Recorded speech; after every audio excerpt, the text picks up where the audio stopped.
আমার বড়দা যখন বিধবা হলো তখন সবাই বলতে লাগলো, এ তো এখনো যুবতী আছে, এর সাথে বাড়ির ছোট ছেলের বিয়ে দিয়ে দাও। ছোট দেওর সঙ্গে সঙ্গে রাজি হয়ে গেল, কিন্তু আমার শ্বশুর এ কথা শুনে রেগে গিয়েছিলেন। আর আমার বড়দাও কোনোভাবেই রাজি হচ্ছিল না।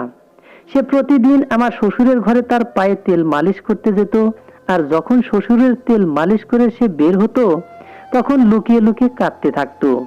একদিন আমি মাথায় ঘোমটা টেনে জায়ের জায়গায় শ্বশুরের পায়ে তেল মালিশ করতে গেলাম। যেই না শ্বশুরের পায়ে তেল লাগিয়েছি অমনি আমার গায়ের লোম খাড়া হয়ে গেল, কারণ আমার শ্বশুর আমাকে আমার যা মনে করে আমার সাথে যা করলেন। হে ভগবান, আজ আবার আমার শ্বশুর আমার বড়জাকে তার মালিশ করার জন্য নিজের ঘরে ডাকলেন। তিনি আমার যাকে বললেন, আজকে আমার পায়ে খুব সুন্দর করে তেল মালিশ করে দিও। আর এটা শুনেই আমার বড়জা গীতার মুখে অসহায়ত্ব ফুটে উঠল। সে মাথা নিচু করে চুপচাপ শ্বশুরের ঘরে চলে গেল। শ্বশুরকে আমার প্রথম থেকেই খুব একটা ভালো মানুষ বলে মনে হতো না। তিনি আমার বড়জায়ের সাথে যে ধরনের খারাপ ব্যবহার করতেন। শ্বশুর প্রতিদিন বেশ কয়েক ঘন্টা আমার বড়জাকে নিজের ঘরে রাখতেন, আর তাকে কিছু বলার মতো এই বাড়িতে কেউ ছিল না। আমার বড়জায়ের অবস্থা দেখে তার প্রতি আমার খুব করুণা হতো। আমার বড়জাকে রোজ শ্বশুর মশাই নিজের ঘরে তেল লাগানোর জন্য ডাকতেন, আর আমার বড়জা প্রায় 3 ঘন্টার আগে সেই ঘর থেকে বাইরে বেরিয়ে আসতে পারতো না। আর যখন বেরিয়ে আসতো তখন কাঁদতে কাঁদতে বেরিয়ে আসতো। আমি তাকে এর কারণ জিজ্ঞেস করলেও সে কিছুই বলতো না, শুধু চোখের জল নিয়ে আমার দিকে তাকিয়ে থাকতো, আর কিছুক্ষণ পরে নিজের ঘরে চলে যেত। যখনই আমার যা শ্বশুরের ঘরে যেত তখনই আমার সম্পূর্ণ ধ্যান সেদিকেই পড়ে থাকতো। একবার আমি তাকে বললাম যে আজ তোমাকে যেতে হবে না, আমি যাচ্ছি তার তেল মালিশ করতে। বড়দা আমাকে খুব করে নিষেধ করলো, কিন্তু আমি তার কোনো কথা না শুনে একটা সাদা চাদর গায়ে জড়িয়ে মাথায় ঘোমটা টেনে শ্বশুর মশাইয়ের ঘরে গেলাম। কিন্তু যেই কাজটা আমাকে বড়দা ভেবে করতে বললেন সেটা শুনে আমি হতভম্ব হয়ে দাঁড়িয়ে রইলাম। স্বামীর অবর্তমানে জীবন কাটানো কতটা কষ্টের সেটা আমি এখন বুঝতে পারলাম। ভগবান করুন কারো জীবনে যেন এরকম বাজে সময় না আসে, যেরকমটা আমার বড়জা গীতার সাথে হচ্ছিল। যতদিন তার স্বামী বেঁচে ছিল ততদিন তার মুখে সবসময় হাসি লেগেই থাকতো। যদিও গীতার সাথে আমার শ্বশুরের আচরণ সবসময় খুব কঠোর ছিল, কিন্তু আমার বড়জা ভাসুর গণেশ দাদার ভালোবাসার প্রভাব এতটা ছিল যে গীতা দিদি আমার শ্বশুর শাশুড়ির খারাপ আচরণ হাসি মুখে সহ্য করে নিত। কিন্তু এখন সে কঠিন সময়ের মধ্যে দিয়ে যাচ্ছে, কারণ যে মানুষটা তাকে মনে প্রাণে ভালোবাসতো সেই মানুষটাই আর এই পৃথিবীতে নেই।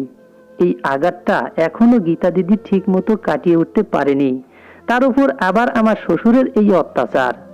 গণেশ দাদার মৃত্যুতে আমরা সবাই খুব দুঃখ পেয়েছিলাম, কিন্তু আমার বড় জায়ের দুঃখ সবচেয়ে বেশি ছিল। তার খুশি চিরজীবনের মতো হারিয়ে গেল। আমাদের বাড়িতে সেই সময় নিশ্চয় কারো কুনজর পড়েছিল, যার প্রভাবে হঠাৎ করেই গণেশ দাদার ক্যান্সার ধরা পড়ে, আর 6 মাসের মধ্যেই সে আমাদের ছেড়ে চিরতরে চলে গেল। তার মৃত্যুতে আমার জায়ের উপর যেন আকাশ ভেঙে পড়ল। আমি তাকে সামলাতে লাগলাম, ওদিকে কান্নাকাটি করে করে আমার শাশুড়ির অবস্থাও খারাপ, কারণ তার জলজান্ত যুবক ছেলে চিরদিনের জন্য তার চোখের সামনে থেকে হারিয়ে গেছে। এদিকে আমার জায়ের অবস্থাও খুব খারাপ। বহু কষ্টে তার জ্ঞান ফিরিয়ে আনা হলো, কিন্তু সে গণেশ গণেশ বলতে বলতে বারবার জ্ঞান হারিয়ে ফেলছিল। আর সেই কুনজরের প্রভাবে আমার হার্টের রোগী শাশুড়ি ছেলের মৃত্যুর দুঃখ সহ্য করতে না পেরে ছেলের মৃত্যুর 3 দিনের মাথাতে তিনিও আমাদের ছেড়ে চলে গেলেন। আমাদের উপর একের পর এক দুঃখের পাহাড় নেমে এলো। আমরা সবাই এই অবস্থায় ভীষণ ভয় পেয়ে গিয়েছিলাম। আমার জায়ের অবস্থা খুব খারাপ। সে বেঘরে বলতে থাকতো, তুমি আমাকে ছেড়ে যেও না গণেশ, আমি তোমাকে ছাড়া কিভাবে বাঁচবো। তখন আমি বাড়িতে একমাত্র বউ, যে পুরো বাড়িটা সামলে রেখেছিলাম, সাথে সাথে গীতা দিদিকেও। আমার স্বামীরা 3 ভাই। বড় ভাইয়ের নাম গণেশ, আমার বরের নাম রমেশ, আর তাদের সব থেকে ছোট ভাইয়ের নাম পঙ্কজ। সে আমার বরের চেয়ে মাত্র 1 বছরের ছোট, কিন্তু আমার আর গীতার চেয়ে বয়সে বড়। গীতা দিদি আর আমার বিয়ে একই দিনে হয়েছিল, আর আমাদের বিয়ে মাত্র 2 বছর আগেই হয়েছিল। আমার একটা ছেলেও ছিল, কিন্তু তখনও আমার জায়ের কোনো সন্তান হয়নি। এই অবস্থাতেই আমাদের উপর এত বড় দুঃখের পাহাড় নেমে আসে। গণেশ দাদা আর গীতা দিদির প্রেম করে বিয়ে হয়েছিল, এজন্য তাদের মধ্যে গভীর ভালোবাসা ছিল। আর এই কারণেই গীতা দিদির আঘাতটা আরো বেশি গভীর ছিল। একদিকে গীতা দিদির স্বামীর দুঃখে কাতর, অন্যদিকে আমার শ্বশুরের বড় ছেলের দুঃখ, তার উপরে তার স্ত্রীর আঘাত। সেই সময় বাড়ির পরিবেশ খুব খারাপ। এই অবস্থায় আমি সবকিছু দেখাশোনা করার সাথে সাথে গীতা দিদিকেও সান্ত্বনা দেওয়ার চেষ্টা করতাম। সে আর আমি প্রায় একই বয়সী, কিন্তু দিদি দেখতে অসাধারণ সুন্দরী। গণেশ দাদার মৃত্যুর 1 মাসের মধ্যেই সে একেবারে ভেঙে পড়েছে, কিন্তু এরপর আস্তে আস্তে সবকিছু ঠিক হতে লাগলো। মানুষ সময়ের সাথে সাথে কষ্টের সাথে বোধহয় বোঝাপড়া করে নেয়। গীতা দিদিও নিজেকে অনেকটা সামলিয়ে নিয়েছিল। শুধু যখন দাদার কথা মনে পড়তো তখনই সে আমাকে জড়িয়ে ধরে কাঁদতে থাকতো। আমি তাতে সান্ত্বনা দিতে থাকতাম, কিন্তু আমার চোখেও জলে ভিজে উঠতো। এটা এমন একটা কষ্ট যেটা যে মহিলার হয় সে একমাত্র এর ব্যথাটা বুঝতে পারে।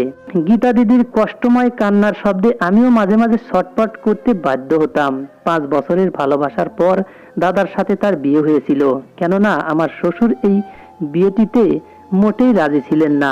গীতা দিদির অন্য জাতের মেয়ে, সেই কারণেই আমার শ্বশুর তার ছেলের বিয়ে ওই বাড়িতে দিতে মোটেও রাজি ছিলেন না। কিন্তু গণেশ দাদা গীতা দিদির ভালোবাসায় একেবারে পাগল হয়ে গিয়েছিল। সে দিদিকে ছাড়া এক মুহূর্তও থাকতে পারত না।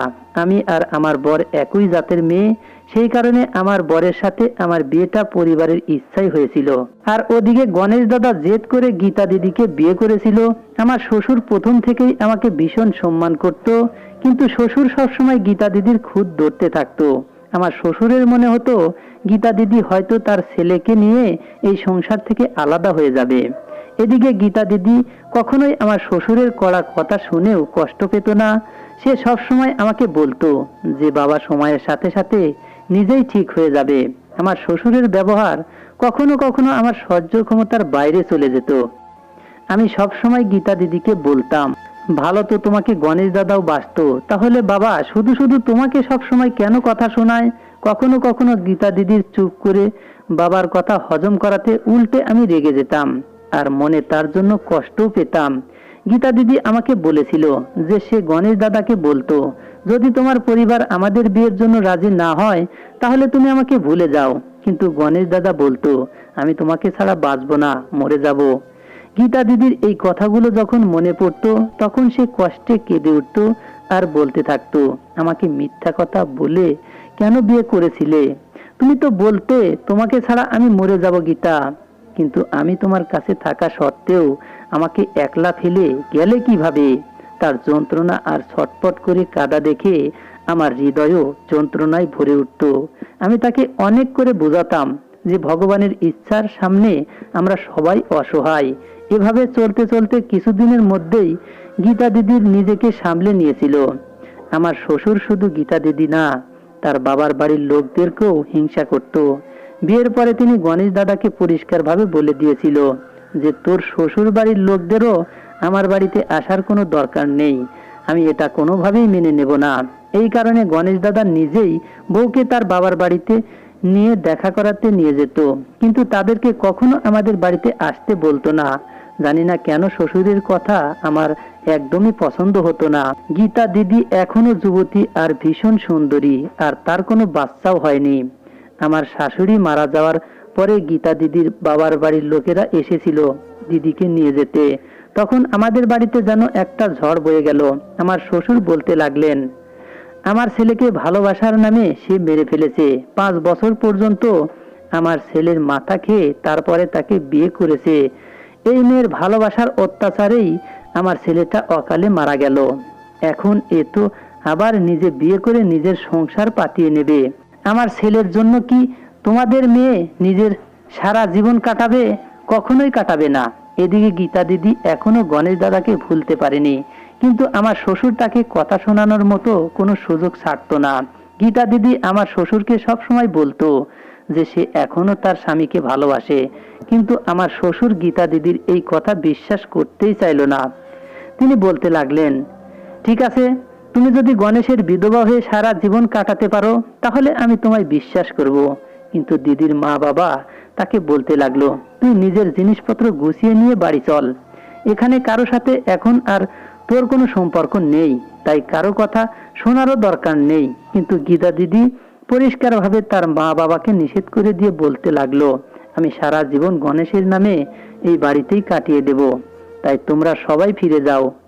গীতা দিদি এই রকম সিদ্ধান্ত শুনে আমাদের সবার আফসোস হলো, কিন্তু আমার শ্বশুর ভীষণ খুশি হয়েছিল। দিদির বাড়ির লোকেরা দুঃখী মনে নিজেদের বাড়িতে ফিরে গেল। আমি রাতে রমেশকে বললাম, ভালো তো শুধু দিদি বাসেনি, গণেশ দাদাও তাকে মনে প্রাণে ভালোবাসতো। তার গণেশ দাদার মৃত্যুর জন্য দিদি কোনোভাবেই দায়ী নয়। এটা তো দিদির সাথে চরম অন্যায় হলো। বাবা কেন তাকে এত বড় শাস্তি দিলেন? একেই তো প্রথম থেকেই সে এত দুঃখী, তবুও বাবা কেন গণেশ দাদার জন্য তার সারা জীবন নষ্ট করতে চাইছেন? রমেশ বলতে লাগলো, কয়েকদিন থামো, বাবার মুড ঠিক হয়ে গেলে আমি তার সাথে কথা বলবো, তাকে বোঝাবো যে এই সমস্ত অন্যায়। কিন্তু এটা রমেশের ভুল ধারণা ছিল। তার বাবা তো অন্য কিছু চিন্তা ভাবনা করে রেখেছিল। বাবা যা কিছু দিদির সাথে করছিল সেটা অনেক বড় অন্যায়। গীতা দিদি সব সময় একটা সাদা চাদর গায়ে দিয়ে থাকতো। সে আমাকে রান্নাঘরের কাজে সাহায্য করত। আমি তাকে নিষেধ করলেও সে কিছুতেই শুনতো না। সে বলতো, কাজ করতে থাকলে আমার মনটা একটু ভালো থাকবে। দিদি আমার ছেলেকেও সব সময় নিজের কাছেই রাখতো। আমিও ভাবতাম, চলো ঠিক আছে, এই অবস্থায় বাচ্চার কাছে থাকলে তার মনে গণেশ দাদার চিন্তা কিছুটা কমে যাবে, না হলে তো সব সময় গণেশ দাদার কথা ভেবে কাঁদতে থাকবে।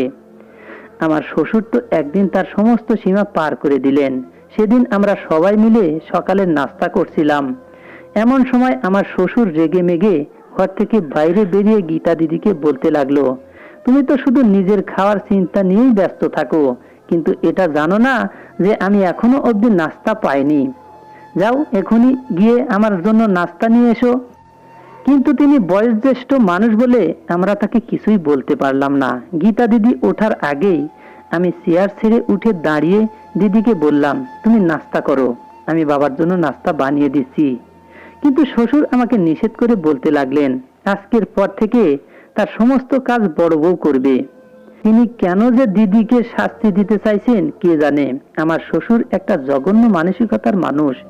যে মহিলা আগে থেকেই চরম দুঃখের মধ্যে ডুবে আছে তাকে কোথায় সহানুভূতি সান্ত্বনা জানাবেন?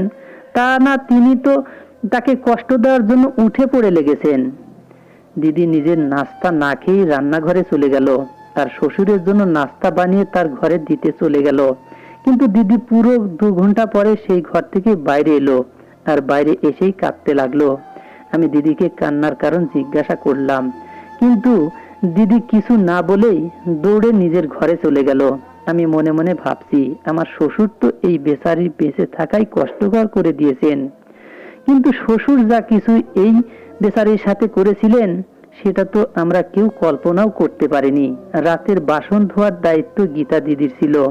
সকালের নাস্তা আমি বানাতাম। এরপরে সকাল আর দুপুরের বাসন দিদি মাজতেন। একবার দুপুরে জল গরম করতে আমি রান্নাঘরে গেলাম, কিন্তু সেখানে গিয়ে বাইরের কলপাড়ে আমি যা দেখলাম তাতে আমি নিজের চোখকে বিশ্বাস করতে পারছিলাম না। আমার ছোট দেওর পঙ্কজ গীতা দিদির হাত জোর করে ধরে রেখেছিল, আর দিদি তার হাত থেকে নিজের হাত ছাড়ানোর মরিয়ার চেষ্টা করছিল। তাদের দুজনের পিঠ আমার দিকে ছিল, তাই তারা আমাকে দেখতে পায়নি। দিদি পঙ্কজকে বলছিল, পঙ্কজ আমার হাত ছাড়ো, এটা কি ধরনের অসভ্যতা? এই কথাগুলো শুনে রাগে আমি লাল হয়ে রান্নাঘরে চলে এলাম। ওই বেচারির বর মারা গেছে বলে সবাই তার সাথে যা খুশি তাই করার ছাড়পত্র পেয়ে গেছে নাকি? একদিকে শ্বশুর যখন খুশি তখন দিদির উপর চিৎকার চেঁচামেচি করতে থাকতেন, আর অন্যদিকে আমার নিজের দেওর, সেও তার সাথে এরকম বাজে ব্যবহার করছে। কিছুক্ষণ পরে আমি যখন বৌদির হাতের দিকে তাকালাম তখন আমার রাগ আরো বেড়ে গেল, কারণ বৌদির হাত থেকে রক্ত ঝরছিল আর সামনে একটা কাঁচের গ্লাস ভেঙে পড়েছিল। পঙ্কজ বলতে লাগলো, এতটা বাজে ভাবে তোমার হাতটা কেটে গেছে, আমি তোমার হাতে ব্যান্ডেজ বেঁধে দিই। কিন্তু দিদি তাকে বারবার নিষেধ করছিল। আমাকে দেখে দিদির হাবভাব কিছুটা বদলে গেল, কিন্তু পঙ্কজ সেভাবেই দাঁড়িয়ে রইল। আর সে আমাকে বলতে লাগলো, দেখো না বৌদি, ইনার তো শুধু কাজ আর কাজ নিয়েই চিন্তা, নিজের দিকে একটু ধ্যান নেই। হাতটা এত গভীরভাবে কেটে গেছে আর সেখান থেকে রক্ত বেরোচ্ছে, আর এইদিকে ইনি যে এখনো বাসন ধোয়ার জন্য চিন্তা করে যাচ্ছেন। পঙ্কজ বুদ্ধিমানের মতো কথা বলছিল, যদিও সে গীতা দিদির থেকে বয়সে বড় ছিল, কিন্তু তার মধ্যে সম্পর্ককে সম্মান করার গুণ ছিল। পঙ্কজকে আমি কখনো কোনো অন্যায় করতে দেখিনি। আমি গীতা দিদিকে বললাম, তুমি কেন নিজের উপর এভাবে অত্যাচার করছো? কেন তুমি নিজের যত্ন নিচ্ছ না? আমি তার হাতে ব্যান্ডেজ বেঁধে দিলাম, কিন্তু আমি খেয়াল করলাম যে পঙ্কজ তার একটু বেশি খেয়াল রাখছিল, আর এই ব্যাপারটাই দিদি একটু বেশি লজ্জা পেত। তাই যেখানে পঙ্কজ থাকতো সেখান থেকে দিদি তাড়াতাড়ি চলে যেত। কখনো কখনো পঙ্কজ এর ব্যবহার এখন আমার ভালো লাগতো না, কারণ আগে তো সে সব সময় মাথা নিচু করে থাকতো, কিন্তু এখন সে দিদির দিকে একভাবে তাকিয়ে থাকতো। কখনো কখনো আমার মনে হতো দিদির তার বাবা মায়ের সাথে চলে যাওয়াই উচিত ছিল। আবার কখনো আমার মনে হতো যে পঙ্কজ এর ব্যাপারে আমি হয়তো ভুল ভাবছি। প্রতিদিন সকালে গীতা দিদি বাড়ির উঠোনের সমস্ত ফুল গাছে জল দিত। দিদির ফুল গাছের খুব শখ ছিল, তাই এক সময় আমার ভাসুর গণেশ দাদা তাকে বিভিন্ন রকমের ফুলের গাছ এনে দিত, আর দিদি আমাদের উঠোনকে ফুলের গাছ দিয়ে সাজিয়ে রেখেছিল। আমি সকালে ঘুম থেকে উঠে দিদির সাথে মিলেমিশে নাস্তা বানাতাম। তারপরে নাস্তা করার পর দিদির সাথে বসে অনেকক্ষণ গল্পগুজব করতাম। এভাবেই আমাদের কয়েক ঘন্টা কেটে যেত। কিন্তু একদিন আমি নিজের চোখে যা দেখলাম তাতে আমার মনে সন্দেহের উদয় হলো। একদিন সকালবেলা আমি তাড়াতাড়ি ঘুম থেকে উঠে পড়েছিলাম।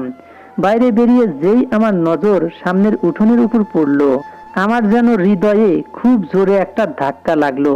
কারণ গীতা দিদি খুব জোরে পঙ্কজের গালে একটা থাপ্পড় মারলো। তারপরে তাকে বলতে লাগলো, তোমার লজ্জা করে না আমাকে এই সমস্ত কথা বলতে? আমি তোমার দাদার বউ, তুমি কিভাবে আমাকে এই সমস্ত কথা বলতে পারো? তুমি এক্ষুনি আমার চোখের সামনে থেকে দূর হয়ে যাও।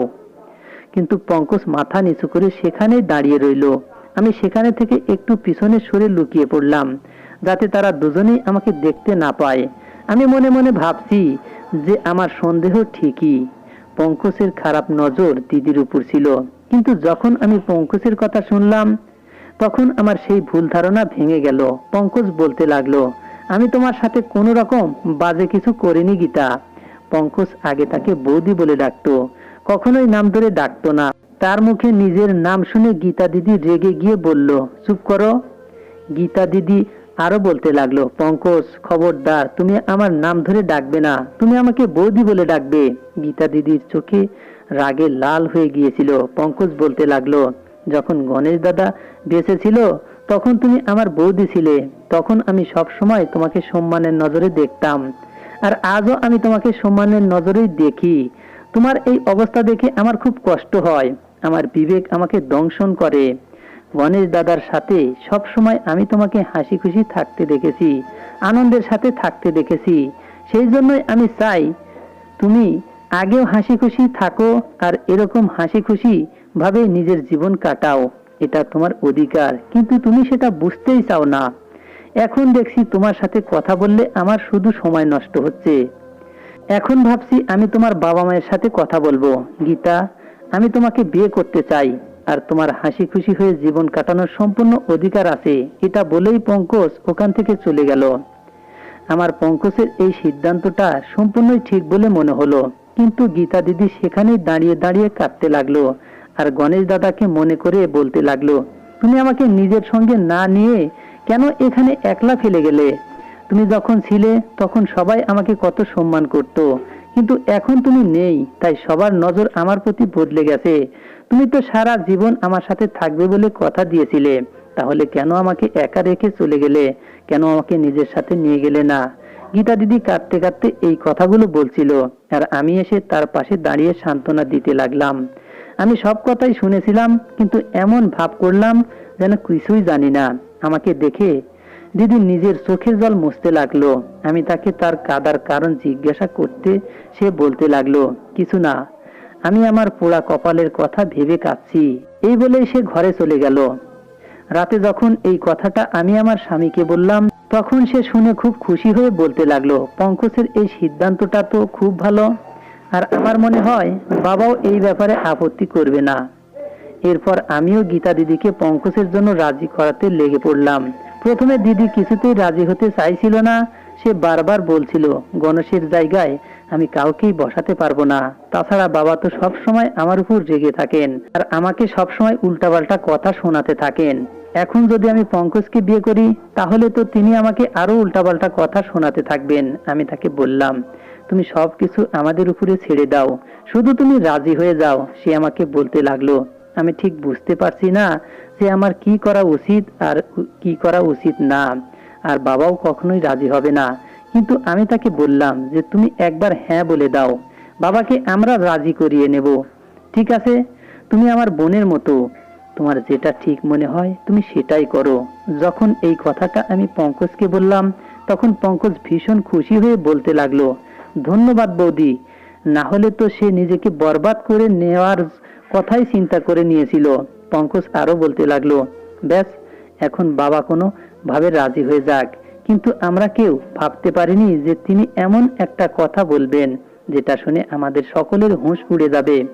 পঙ্কজ গীতা দিদিকে বিয়ে করার কথা তার বাবাকে বলতে গেল, কিন্তু আমার শ্বশুর পঙ্কজকে বলতে লাগলো, নিজের বিধবা বৌদিকে বিয়ে করার কথা কোনো বুদ্ধিমান ছেলে কখনোই ভাববে না। আমার তো প্রথম থেকেই ওই চরিত্রহীন মেয়েটার প্রতি সন্দেহ ছিল। ওর তো ছেলেদের ফাঁসানোর অভ্যাস আছে।